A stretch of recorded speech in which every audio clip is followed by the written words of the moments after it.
Bienvenidos a Filosoqué. Soy Manuel Bermúdez, profesor de Filosofía de la Universidad de Córdoba. Y hoy vamos a hablar del primer principio ontológico.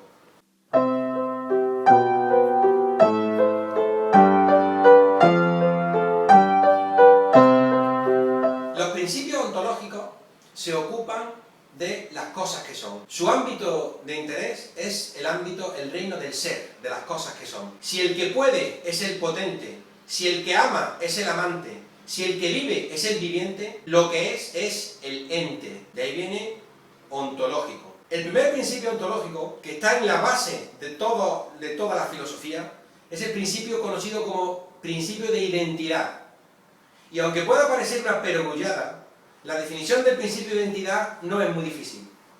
El principio de identidad se puede describir así: todo ente es idéntico a sí mismo. Cuando nosotros decimos ente, nos referimos a cualquier cosa que sea. Por ejemplo, yo, el ente Manuel, o el ente cuadro, el ente estatua, el ente dragón o el ente libertad. Los entes no tienen por qué tener existencia real, tienen entidad, porque es importante que señalemos que no es lo mismo esencia que existencia. Todas aquellas cosas que puedan ser pensables serán entes. Dicho esto, vamos a pasar a analizar esa frase tan sencilla y que tantas implicaciones tiene, la de todo ente es idéntico a sí mismo.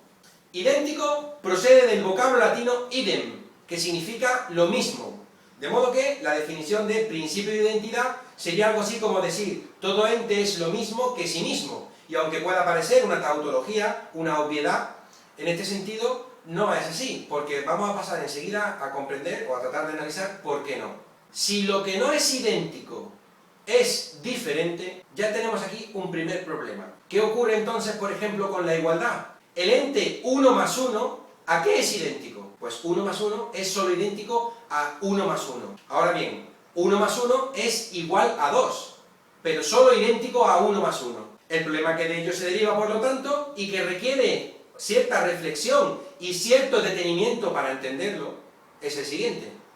Si hemos dicho antes que todo aquello que no es idéntico es diferente, y la igualdad no es identidad, llegamos a la conclusión de que la igualdad, por lo tanto, es parte de la diferencia.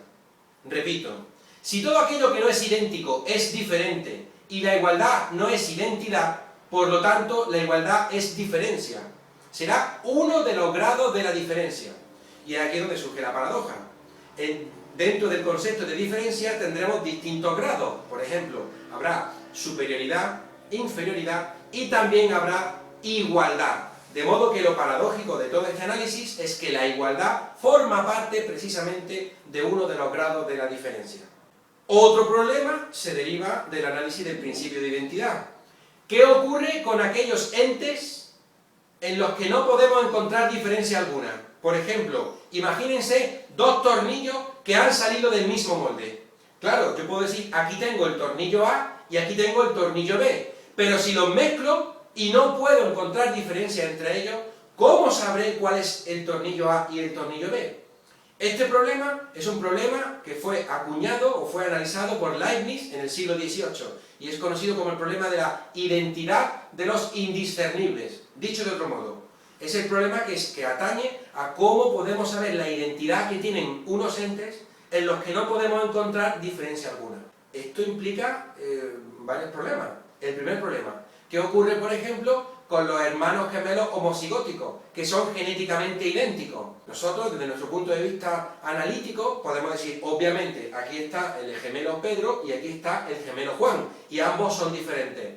Pero si ellos quisieran y se mezclaran el uno con el otro, vistiendo las mismas ropas, no tendríamos facilidades, o mejor dicho, no tendríamos la posibilidad siquiera de distinguir cuál es cuál. Y ahora aquí es donde surge el colofón de toda esta charla sobre el principio de identidad. Si hemos dicho que el concepto de identidad se construye sobre el concepto de diferencia, hemos de concluir que la identidad se apoya justamente en aquello que nos hace diferentes a los demás.